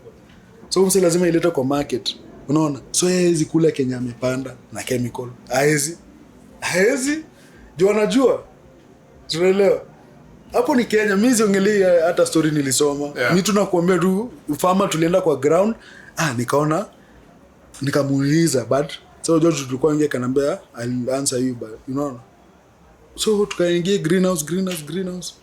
Tukitoka ndo nikamuuliza na zile nyanya. Unaona? Kale kashamba kadogo pale. Akanambia ndo yangu. Hii nyingine hii ni business. Unaona? Sasa ndo pia mimi nika gain more research nika realize there are some chemicals kwanza viazi, unaona, manyanya zinapigwa dawa yenye inafaa ikae after 21 days ndio iko consumable. Yenye ufai ushike before 21 days. Yenye hata kwa hiyo room ufai uingie. Juu hiyo chemical hata ukibreathe yenyewe ina affect. Unaona? Hata ukihandle afuno handle na gloves hizi products. Lakini si tutaletewa kwa market. Unajua farmer hajasema. Unaona? That's why it's better right now to know who's your farmer. To know what he's planting, what the chemical are you using, fertilizer gani, unaona? Are you planting kitu yenye ni ile generational, unaona? Ama una plant seeds, unaona? Sukuma ya sahi uta harvest within 3-4 months ikufe. But zile sukuma za kitambo za mashoshoni ile unakata kijito unadunga na itamea tena nyingine imea tu ukata hiyo kijito, unaelewa? Sahi sukuma una plant seed. Do you know in my honestly, yeah, in my kitchen garden, yes, that thing I can admit it happened because nakumbuka my dad used to do very small scale farming. Yes. Na kulikuwa na we were hardly getting by. Yes. Na kulikuwa na shamba fulani mali alikuwa analimaga, some guy had given him a place kwa hospitali fulani huko mali. Now we used to have this vegetable farm. Yes. And that thing you're saying, to multiply yes. the number of plants, we would pluck one of the stems, uidunge kwa mchanga, and it would grow. I have a small kitchen garden where I stay. Yes. I planted those seeds. And then I remember, we used to do this thing with my dad. Nimevunja ile kitu Gisore. Nimedunga kwa mchanga. Imeoza. That's what's happening with everything, from plants, everything. Unaona? Mpaka sasa maji tunakunywa inatolewa some nutrients. But Gisore, then because you are a climate advocate. Yes. Is the fight for climate realistic? Yes. Looking at all these things we're talking about. Yes. The fight of climate realistic. Yes. You know, at the rate of which we are cutting down trees, it's crazy. You see? And right now, there are machines which were not there 400 years ago, 500 years ago. No. So, like, the consumption of trees, it's like one time. No. So, the trees which are being cut, as is na planting, are not the same thing. That's also what we are having. No. An indigenous tree will take up to even 30 years to mature. No. An indigenous tree, 10 years inakaa mkono wangu. For 10 years too. No. Easy planted, is ni normal. 10 years ni normal. Umeelewa? So indigenous ina take time. But ile product yenye ina bring na like ile kenye inaleta kwa environment ni bigger. Unaona? So unapata kuna a lot of things zenye we are going directly opposite the way they used to happen with people have been incentivized Nado because you see now I think even me, yes, and I'm guilty of this because when I saw the amount of money somebody was calculating of he has 10,000 trees. Then he's talking about the amount of money he's expecting in 10 years. And you know, he's talking about like especially most of us who come from the village. Yes. There is an idle piece of land somewhere. That's the point. Village. That's the point. And then somebody tells you, you know that idle piece of land? So you put trees there. In 5 years, if you have 1,000 heads, the minimum you can get from these trees is 1,000 shillings. How much are you looking at? You know, you figure that ya pesa unasema, why am I sleeping? Yeah, that's why. What does it take for me to make 1 million shillings in Nairobi? Yeah. And I think about it that piece of land that is idle, and people have been incentivized by money to go and plant trees. How can we correct this? I don't want us to complain. I don't want us to point fingers. But now we are already here. Yeah. How do we correct this? It's we need information, and we need to be aware, because someone who's aware can make an informed decision. You see, so his awareness is the what's lacking. You see, so if we start making ourselves aware, we are sure we will not plant the trees because of money. We will plant them to save the environment. You see. But you need to eat. Yeah, no. You want to live. There is a competition for good life. Yeah, no. You see, what's happening is that the education system also is fooling us to compete against ourselves, but we need to come together. We cooperate. So cooperatives ndio kenye imefanya Wakikuyu Central wako venye wako sahi. Cooperatives, unaona, because wase wanajinua na cooperatives, unaona. As a community, we come together, we form a cooperative, and then the business that will be done will get a share, or will get the percentage ya share yenye ukona at the end of the year. So we need to come together and we have like a business as a community, or business as more of a family. But also all of us need to be aware, so that we have something that's generating money for us, rather than also as ourselves thinking of working hardly to get money. And also, we're in a capitalist state. That's the bottom line. We need money to survive. No. So we need also to come up with ideas on how we'll get money without affecting the environment and the humans. Because unaona hata mtu ndio atapanda nyanya, apige hizi madawa zote, atapata hiyo profit hata 3 million. But do you see ameachia watu wangapi kuenda India? You see? Yeah. See mtu But do you moja. think we care about that? No. No, we don't care. That's why I'm telling you we're in a capitalist state, because we don't care. Everything is just maximized for profit. You see, maximized for nothing else. No hata hapa kwa slum venye setup iko. You see, this slum itself before ianze ilikuwa inaitwa Kibra. Kibra means a forest in the Nubian language. Unaona? Hao walikuja wakapata kitu as a forest. You see now the way we have maximized it, mpaka imekuwa an informal settlement. So everything is maximizing for profit. So that's why we need to relearn things and learn. You see, that's why the person who will succeed in life is the person who will relearn and unlearn. So yeah, we might do it for business, but also we need to have an aspect of health wise, and also for environment, like health for the environment. So health for the people and the health for the environment. And also us, also the bad things that we accumulate much, and then on the dying bed, someone realizes, wish that I could have opened a children's home and helped these people. You see? And this person has accumulated much, and yet as you're confused. Yani hiyo tajiri yote naona niambie kitu kaa hii. Na mimi pia nataka kuwa tajiri. Yes. You see? Yeah. So unapata you're confused, like umse ndio amemake. But Kenya na realize hata pia uko za sasa what I follow here hapana. Certainly we need to relearn, and also we need to be wise not to make all mistakes. We need to learn from others, because we can't live long to make all mistakes. So also these billionaires and we need to also listen to them, the way they are thinking. So hata kama kikwambia hiyo dose ndio ni aje, si ati tunalenga kupata do, but we also see how the ways we can get money without also killing our feelings, our emotions, and also like killing the vibe against everyone around us, because we need to be rich. Just someone who needs to be rich, he needs to maximize everything. Yeah. Even if it's friendship, if you're not helping you, go. Yeah. You're not friend enough.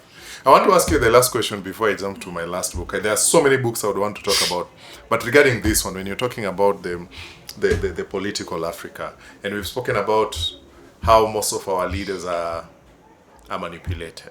Yeah. Are you worried when you see that the current administration have the highest number of foreign trips in a year of their service? Yeah, me, I'm very, very worried because I don't think Ruto needs to take our people from here to there. You know, we are not understanding one thing. We even in Kibera, it's growing. Kibera jaikuwa ndogo. It's because wazazi wetu walitoka ushagoa kuja wakatuzalia hapa Nairobi. Sisi pia tumeanzisha familia. Kuna wasio kwa ushagoa wanatoka na kuja kutafuta chipa nini wanaishi na Kibera. Kuna wale kwa campus wa shule imeisha na kuja Kibera, unaona? So what happens is that unapata we have misinformed, unaona? Ruto leo asubuhi nimesoma gazeti anasema anaenda German kutafutia 200,000 youths. Is this person Mr. Ruto, are you okay bana? Unaona? Because you ni kujenga German, you're taking our team to go and make German. Unaona? So ndio atakao ameandikwa kazi. Life pale ni high. Umse atakana tuma do home. Ni do kiasi sana. Unaelewa? Alipo do yenyewe anaweza ishi that life. Unaona? Pale ameenda job kujenga German, si kujenga Kenya. You see? Aya, venye ile life standard ya pale iko very high. Hata hiyo do akilipo pia lazima try kuishi. Unaelewa? Aizi save tu akisema tunajinyima food, unaelewa? Pia lazima akule vitu kama hizo. So I don't think these trips are adding up because we will remain with youths who don't have professionalism. Youths hawana expertise. Ruto has shipped all our youths to Europe, to Saudi Arabia, to USA, wameenda makazi. Si mbaya, lakini already hapa kwa ground tumeacha nani? Watu wana skills, watu wana experience. Unaona? Tunakuwa because those countries will also not just pick anyone. Yeah, they want the finest talents. They want the finest and also they want specific. Unaona? Hautakuwa you just bring youth who can do any job. No. We need a specific youth who's a mechanic. Bring 50 of them. Unaona? And before they go, they need to have a test so that they realize ni wale leo pia tu atisini urafiki tu yako. So unapata we are losing the expertise in these fields, and then our young people, unaona? The expertise that we have now are old people who can't be shipped, unaona? These old people, they are getting old. Wataachia nani this professionalism? And also training another person to come up, it takes time and it take a lot of resources. Mbona hao wenye wako already trained wasikuwa tu incentivize vizuri, unaona? Because the government anataka tu uko nini awaambie si nataka mechanics watu kujenga magari, come and put the plant in Kenya. Unaona? Hao watu wasitoke Kenya, wakae tu Kenya, kazi ifanyike hapo the way China did. Unaona? China is iko hivi because Mao Zedong had a vision for 100 years. In 1947, he wrote a vision for 100 years and inafaisha 2047. Na saa hii already China is a superpower na by 2047 ilikuwa inafaa kuwa superpower. Already yani wamesha reach kuliko hata bado ile miaka walikuwa wamewekewa. Unaona? Na Mao Zedong in one of his ideologies was to bring all companies to China. Unaona? All companies in the world, the biggest companies, they have their shops in China. You see? So hata tukisema Apple inatoka China, hata tuseme sijui Lamborghini China. Unaelewa? So unapata wameshajijengea. So hata wao pesa yao 1 shilling, 1 yuan is around 15 shillings yetu. Pesa yao ina value, lakini these people wamejijenga because the vision of that guy aliona hapana, let me bring these companies to the ground, alafu you employ our people, ita generate your income. Your income haita yetoka hapo, unaona? Juu bado wana tax hizo companies, alafu bado watu wao pia hiyo pesa. So ina revolve around them. Then as taking our whole department of expertise to other countries. Unaona? Alafu tukimalizia Sonko alienda nini UK na France. Ndio akuja na story ile ya electric train. The person mwenye amejengea UK, France na Belgium the best train in the world ni Mjaluo. Hapa Kenya tu ametoka hapa Kenya. You see, Sonko was shocked. Hata mimi nikiona video nikashtuka. Unaona? The guy yeye ndo amepewa contract, yeye ndo alichora everything, yeye ndo amekam na hiyo kitu. Unaona? Yeye umse ni Mkenya. Lakini ako States, ako UK, ana implement something kitu yenye wazungu wenyewe zijifanyia. Unaona? So that's the problem we have. Unaona? Tukikuwa na kitu hivi inatoroshwa. Unaona? The person when realize dawa ya HIV 206 aliibo, like walimkujia, the US ilishukisha helicopter kwa compound yao huko Ushago, wakambeba na vitu zake, akaambia unabeba nini na nini, tuende. Na ajairudi Kenya. So we have misplaced priorities. Unaona? Because also of now being the puppeteer and the puppet, tunataka kufurahisha wase. We have taken people from here, police officers. Pole tukoongelea to Haiti. Yes. Hey, my bro. Umeona our police officers Kenya wanafanywa na bandits hapa juu. Bandits. You imagine sasa tunapeleka these officers in a foreign country. Kwa gangs. Gangs pali jeshi ya hiyo country imeshindwa ku control. We imagine how they will do our people. And then we are not even taking the military. We are taking police officers. We have you see, we have misplaced priorities. And also being that now we are the puppet. Sasa hiyo ndio inaonyesha how puppet we are. US iko very close with Haiti. Mbona US izipeleka hapo my US army is the most powerful. US walishapigwa hapo wakashindwa kutoka. Unaona? So these people know. You see, but they always want to come up in another way. But behind, it's the same people who are pushing this agenda. They are just pushing an agenda, like with different people in front, but behind are the same.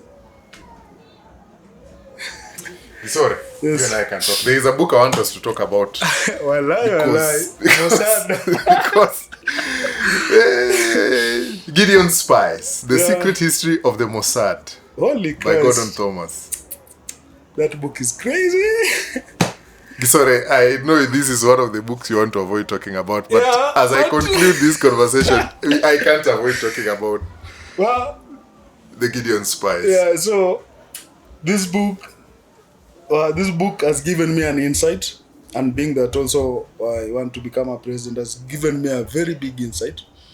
And I trust no one, not even my immediate partner, not even my immediate family friends, because this book has just shown me, like, they can use even your mother to spy on you. You see, without your mother knowing, she's spying on you. You see, tu anapeana information tu, labda unajua ni rafiki yake sijui for 3 years, unaona, wanatumia tu rafiki. Give us context. Okay. So, what happens with this book is that after now the Holocaust and everything. So after Israel came and got independence in 1948, they thought about bringing to book everyone who was with the Holocaust thing. So that's how the Mossad was formed. So they started hunting down these people, and they really used vigorous ways to hunt down these people. And most of their hunting down, they didn't cooperate with the governments on kama walikuwa wanaenda hata Argentina, because most of the people walitorokea South America. So when they could go to the country, they could not even tell the government that they're there. Their country government, your country government hapo. So they could come just have their secret mission, then they go, they take you. So what happens is that the system that they used to track down the people, the leaders for the Nazi, is that they could use your friends, you see. So that's how they told about each other. No. Such a ile time when on a break, they were telling each other, oh, I'm going to Argentina, I'm going to Chile. So one friend alishikwa akasema huyu mwingine, unaona? So huyu mwingine anajua wale wengine pali wako, akasema huyu mwingine anajua wale pali wako. So ikakuwa hivyo. And also there was also a girl who was very used, mwenye alitumika sana. She was from Israel. She was a journalist, young, pretty. She was decisive, unaona? So also young men, tusipenda wasichana. Unaweza kuona fall into a trap yenye uchu, unaona? Because most of the Nazis, she could come to the bars where they were, and you find that wanna feel like, hey, this girl is pretty. So akimtake home, wajua mpeleka kwake. Unaona? So udem make sure like wakisha have a good time, make sure spike kwa drink. So msana ana dose times 3. Ile yenye so udem anamka na search vitu, unaelewa? Like ana combine sasa evidence, unaelewa? So ana realize yenyewe, unajua sasa hawako wanachukua tu anyone. lazima wa confirm you are a Nazi nini huko. Hawangeza hata kuwa tu ni German hawakuona, lazima wakuduia background search, background check, unaelewa? Ndo wa realize kumbe huyu ndo nani anachukuliwa. So unapata the lady, she was very decisive and she could come and talk to you, alafu anakuswitch talk a little bit and then you find that already ushamwambia vitu. Alafu so anapeana information and then akishapeana information unapata wana come, they spy on you, the time wanajua the exact time you come home, where you work. Alafu siku ya kidnap wana kutake hivyo without saying a word, without even telling your family. They just take you na wanakupeleka in Israel, unaenda kuface huko hivyo the court of justice system. So the other thing also is that they used to use the same mission to spy on other countries which didn't like Israel. Unaona? So hapo ndo wakaanza kujenga hizo like sasa stories za cyber, unaelewa? Hizo stories za online. So ndo wamekuwa na hizo softwares and they really liked the idea of them having like one of their person living, walikuwa na use one of their person who's living in that country. Unapata many countries they have an Israeli person living there. So wana use the top notch. So top notch anaweza kukutanisha with the diplomats and everything. And then wana try ku sweet talk, ku do business na wao. Because you find even right now Kenya, it needs to do business with the Israel, but there are some countries which if you align with them hawatataka hiyo idea yako. So and the other thing is that Venezuela is more on the military side, like they could spy on these terrorist organizations, but also wanaongelea also how the some ISIS and Al-Qaeda kina Osama walijengwa with other organization, with like something like Russia, wakitry ku counter fight say. So also this terrorist thing, it's something which is made. It's not ati leo tu tunaamka tunakuwa terrorist. No, ni kitu we have people behind who are helping us to fight this other person.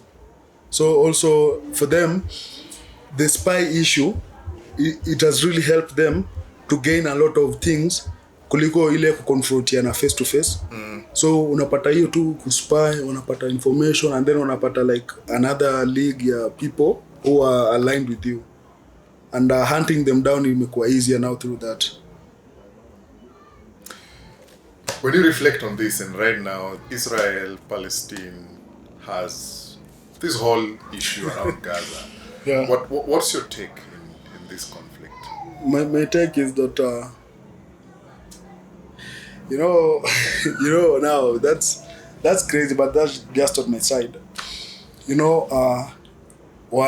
Weren't it not for Hazel, the founder of Israel, the founder of Zionist, Israel was to come to Eldoret hapa juu.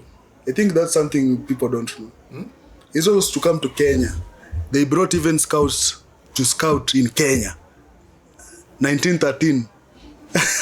To scout what? They were not even independent. No. The Jews were to be brought in Kenya on the upper side, Eldoret, kwenda Ethiopia hivyo. Because the Jews are Ethiopians. That's the reality. These other people are Ukrainians, are Polish people. It's just, but the real Jews are in Ethiopia. So what happens is that they were to be brought in Kenya, but Hazel didn't agree with the idea, the founder of Zionism. So he didn't like the idea that they were coming to Kenya, and then also up there is Ethiopia. And also Ethiopia has a rich history of religion, of Christianity, over way 3,000 years back, you see. So they didn't like the idea. So they forced the British to take it in Palestine. So, and also initially, the Zionists was a terrorist organization. It was not it was a terrorist. It was come a terrorist organization. The same to sign up venye hizo ISIS Hamas, because they were fighting to get in another country now, in the Ottoman Empire.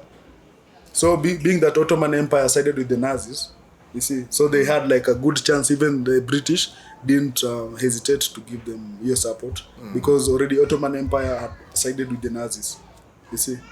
So that's how they lost the Palestine now. The Israelites, say walikuja wakasettle, and then they were given a small portion. But now their main idea in 1947, when they were reading like the the thing to make them a state, they say that they need to have this thing fully. You see, Israel is their home. They have come home. They need to have it fully. So they didn't go with the UN agenda. And after the Sinai war with Egypt, that's when they took other chunks of land, and also the Golan Heights with Syria. So the Israel there, it's not straightforward. And also like this Hamas conflict war. Me on my side, what I can say is that Hamas is something for Israel. It's like Hamas is made with these leaders in Israel, because in 2006 there was no Hamas, but after Israel leaving West Gaza in 2007, Hamas was formed. Where did Hamas come from? You see, and then Israel has one of the sophisticated weapons in the world. There's no way these people can be just terrorizing them. They could have taken out them long time ago. And also you see that the thing that happened this other day, it's just contrary idea, but there was no way these people could come in, and the Israel are always on the watch.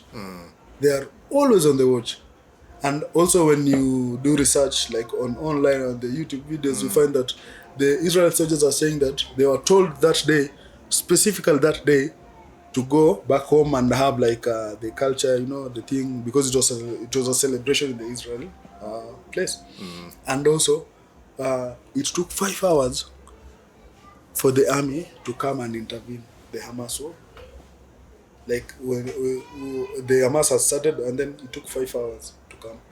So there is someone somewhere playing and manipulating everyone. And Netanyahu stood at the UN September 21st. Yeah, he showed people the new map. Yeah, so everything is happening after that. So there's an agenda that's being pushed by labeling. You can't fight something if you have not labeled it as bad. Yeah. From your reading, how is Egypt involved in that Israel-Palestine conflict?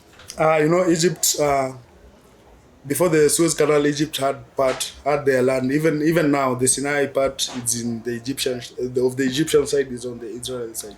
After you cross the Suez Canal, so Egypt, they came like big brothers. You see, now they are Muslims, and also Palestine was Muslims. So they came like, okay, we will help you guys set up systems and also have a government, and try to be on your own. But that didn't add up, because one day the people decided that Egypt, you are no longer like doing the right thing. And Israel, they came in. After coming in, they occupied, and they told Egyptians to leave. What is very special about Gaza? Gaza, there is a new Suez Canal, maybe 5 or 6 years it's coming. There's a Suez Canal, it's a canal, they want to build it through Gaza on the northern part. So they don't want to build it on the Israel land, but they wanted to build it on the northern part, and it cuts across. So mwana kama hiyo ni ya Suez Canal, also this other thing, it's this way, but maji ijaenda sana hivyo. So they want to take advantage of ikata hivyo maji, and then now the ships to start using this other side, because Egypt nationalized the Suez Canal. You see, time Abdel Nasser, they nationalized, but later French and the British fight Abdel Nasser until aliacha nationalized. But at the moment it's nationalized. The profits are going to the people. You see, so up there, the companies which helped they helped the British to build the Suez Canal, are the same companies which make here, but now they want to divert these ships to be passing there so that they can pay revenue to the other side, and they'll benefit directly then on this other side of Egyptian side, where it's a nationalized system. Yeah. So there is that thing, and it's written 1994. It was said that we need to pass a canal here through northern Gaza. So everything these people are doing already, they had them in place. So it's just right now to create the violence and a small So this whole thing that is happening today is a script that has been written. It's a script. It's a script, because 5 years down the line, we will see the canal. Because already, when Egyptians were being chased away by the Israelis, Egyptians had nationalized also the gas and oil. It was going to the Gaza people. So when the Israelites came in, they chased away the Egyptians and they took over the oil and gas. So Israel is producing gas and oil. So also this thing, it's orchestrated, and then it will end up in having Israel taking part of a big chunk of Gaza and just putting it down. Because when you see Gaza, it's just a small area. Why are these people concerned with this small area? And in fact, sometimes it looks like it's very specific, like it's northern Gaza. That even these people who are they are being asked to move to the south, to the southern part, that war is supposed to happen. Because they want to put the canal on the upper north Gaza. And that's they already have a map, and they drew, and so it's better if it goes this way. They had a lot of ideas. Better to go that way than the south. They had a different deliberation, and they came up with an idea. And right now, it's just a script that's being implemented, and there are some people who are pulling up the strings. So you do this, I'll do that. You do this, I'll do that. There is a Jericho in Kenya. There is Jerusalem in Kenya. What is the relationship between these estates and Israel? From your reading, I don't know. From my reading, yes. No, I think I've not read on the part of Jerusalem and Jericho. Mm-hmm. But what I think is that also having religious people in some place, I'm sure maybe the person who built maybe the first estate there could have called it Jericho. What I'm not sure, because it's something I had, I've not confirmed. I'm yet to find a reading. Somebody was telling me, he was an old man who actually lived in Uhuru. Uhuru is just right next to Jericho in Maringo. And he was telling me that Israel as a country, built the estates in Jerusalem and Jericho in Kenya. And Israel initially was a desert. But today, Israel is one of the best producers of tomatoes in the world. And olive oil. And olive oil. The soil that they used to farm the agricultural land was picked from Kenya. Even I was to tell you that, And in return, to say thank you for the soil, they built the two estates. That's why they are named Jericho and Jerusalem. I can agree to that. Because even what happens here in Kenya is that even the Chinese are doing the same thing. When they were building the superhighway, they really derailed it. They walifanya ngoje because they were taking the samples to China and then testing for minerals. So there is a mineral here, they try to divert baroto kidogo tu. So that's what's happening even here in Kenya with the Chinese, any other country that's coming from outside, even the US. When they make the highways, they always go with the soil sample. And then they go on the test. After that, they know what to come for. Gisore, you're a wealth of knowledge. You're literally a walking librarian, and I'm so happy to have sat with you here. There is so many books. Maybe we could finish with the 1,000 Great Lives. 1,000 Great Lives. We will talk about 1,000 Great Lives. But before we get to 1,000 Great Lives, what has books and reading done to you? It has done to me that I'm a 26-year-old person, but whenever we have conversations with people, they come to realize that I'm cheating my age. Someone can be, no, you're thinking like someone who's a little bit older than your age. And I'm like, no, it's because I've done extensive reading. And also with the extensive reading, it opens you on the world of imaginations. And then, after you just imagine, reading, you form the idea in the mind, and you're like, So from there, also, like if someone engages you for an advice, you can give an advice, which can be a little bit helpful. So you find that you're not just giving an advice from a blank space of head. So you find reading has really inspired me. Reading has made me to not radicalize, but to help my family, like my brothers, sisters, everyone. They are like, right now, they are a little bit not where they could be because of me reading. because I've helped them with the ideas, and they're like, I really think I need to do that. And also like whenever they also go to interviews, so I sit with them down, I try to coach them, and you find when they go to the interview, they get the interview, and they come back home, they're like, you see what you told me on this, it's the thing that they realize that I need to be on that job. So you find that also I try to not take pride in everything, but I try to just help where I can. And also for the youths, I use like just talking to them, and it's a weapon. For me, that's the best weapon. Maybe I don't fight with these people. It's just talking. I talk to them until some cry, and I'm like, no, you take a handkerchief, wipe the tears, let's continue. We talk, and they realize that I'm just doing it wrong.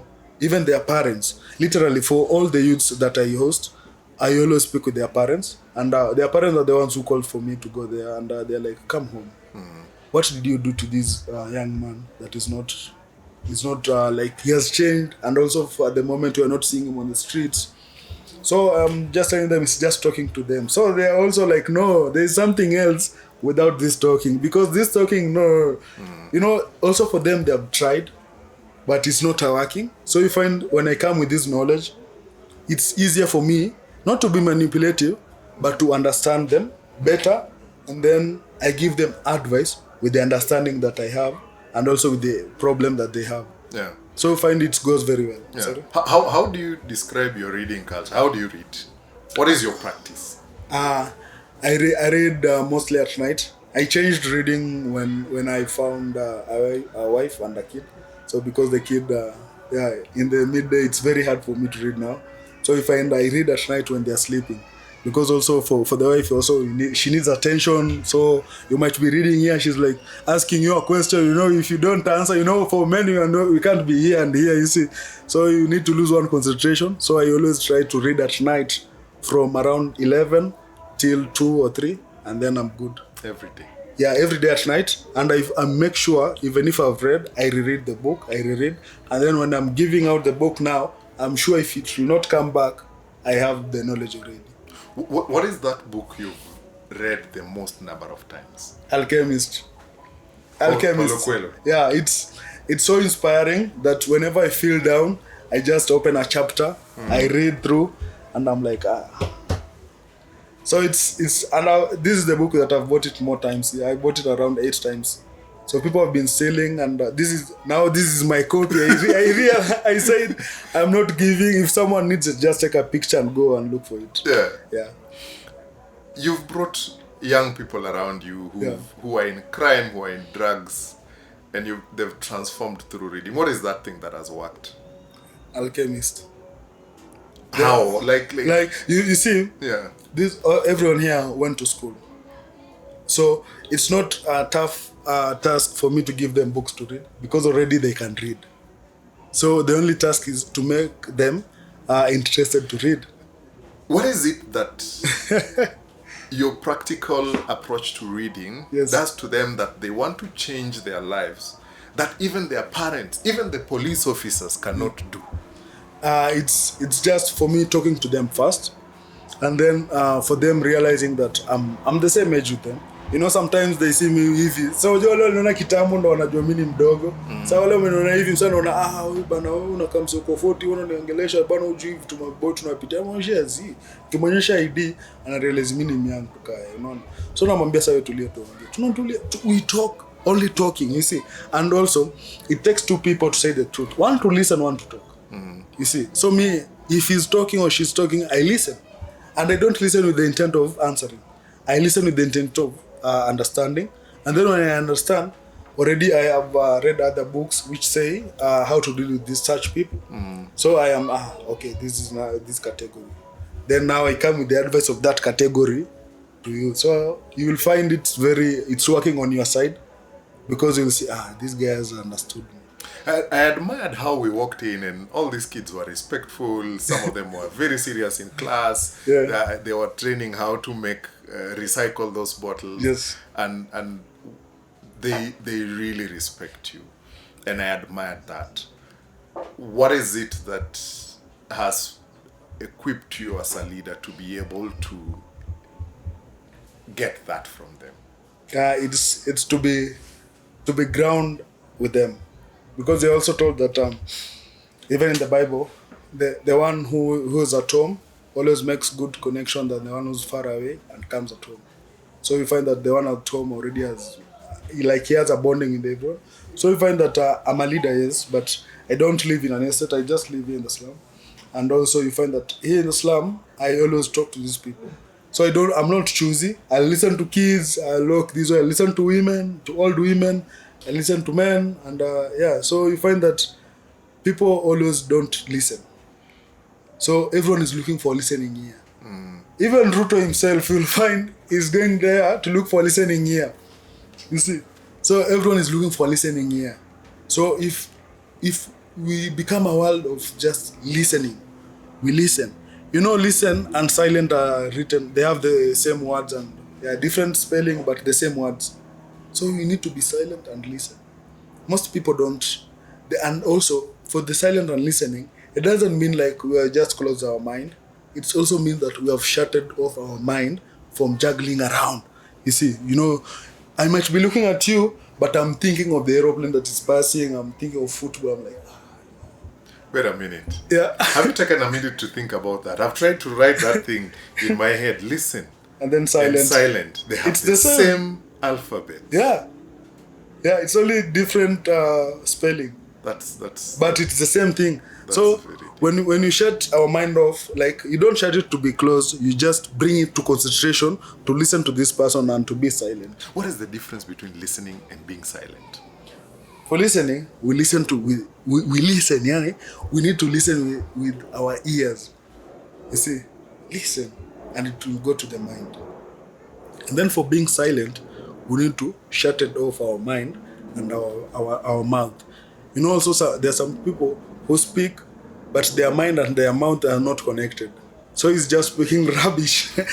It's not coming from the mind, you see. It's just and it's rubbish, Yes. you see. Yeah. So we need to have that barrier where we need to connect our mind and our mouth, and at the same time we need to be silent and we listen, because our ears need to connect to the mind directly, and then after that now the mind can connect to the mouth so that you can give an essential speech or like something positive. You're a very wise man, Gisore. I admire your. I want to conclude, but I want to talk about 1,000 Great Lives. This one is one of your most cherished books. Yeah. And it's also one of those that I suspect are older than you. Yeah. I found it in Don Bosco. I was given it by the father because I really liked it. So the 1,000 great lives is for 1,000 people who have lived in the 1,000 years before this, and they are kings, queens, philosophers, everyone. So it really gave me a challenge of thinking, and I realized that everyone, even the philosophers, they had only one thing. They had patience, and they were thinking people. You see, so when they think, they become patient, and then they watch. You know, with watching, it will show you what this person is without him speaking, because he might speak, but also he's manipulating. But if you watch, he can't manipulate his moves. He can't. He will do what he is. So you find most of the kings and queens used to watch even their leaders, and then they realize this one is becoming more tough-headed. This one is becoming more like, you know, also 48 laws of power, rule number 1, never outshine your master. So also for the leaders, most of the people who have died under the kingship of people is they always try to be on top of the king. Like when the king has visitors, you try to be eloquent and knowledgeable, so the king feels he's outshining me, and then they are cutted off their heads. So the other thing is that I realized to respect people's spaces, and everyone is right in their own perspective. You see, so there is someone who will see number 6, and there's someone who will see number 9. So everyone is right in their own perspective. So we don't need to maybe try to fight on the issue of knowledge. It's just to understand maybe how this person arrived to their way of thinking. Yeah. And then from there you will understand if it's helpful, or you can pick something, or you just leave it for another day. What does hope mean to you? Hope means just seeing a bigger picture, which is not there, and then making it to be there. What hope do you have? What keeps you going? That I'm optimistic now. I'm optimistic. I always know tomorrow is a better. I always know that tomorrow it's a better. So even if we pass any challenge or we undergo any pressure, I always know tomorrow has a better thing for us than now. Because right now, and also try to make sure no one manipulates my mind. So if someone makes me angry, he has manipulated me. Yeah. I need to use that energy to be in somewhere else. Yeah. I need to use that energy to channel it to do something positive. So I don't need to feel offended. Even if he abuses me, I don't need to feel offended. I just smile. Even also some people, initially, they always take me for a weak person because they think someone is just abusing me and I'm smiling. I'm like, this is a small thing, you leave it. So he's like, no, we need to fight. No, you don't. Even some of my group members, they want to fight. I'm like, no, don't fight on behalf of me. I'm good. You leave this person. And you find, like after 4 or 5 months, this person has a challenge. And after helping him or her, I tell the group member, do you remember that time? Yeah. I tell them, you see now. Do you see? I tell you, you never know tomorrow how this person or that person will help you. So if you create a ridge and you guys are not like on a good path, tomorrow this person might be the one holding the key to open the door for you. And if he decides to put the key down, you're sure. So we need always to be just positive. Yeah. And try not to hold everything to our heart, because 100 years from now, every of our friends will be dead. Every one of us will be dead. You see, so there's no need for us to have like fights because it won't last. We need to just come together to make something positive or to make something to grow. Yeah. Yeah.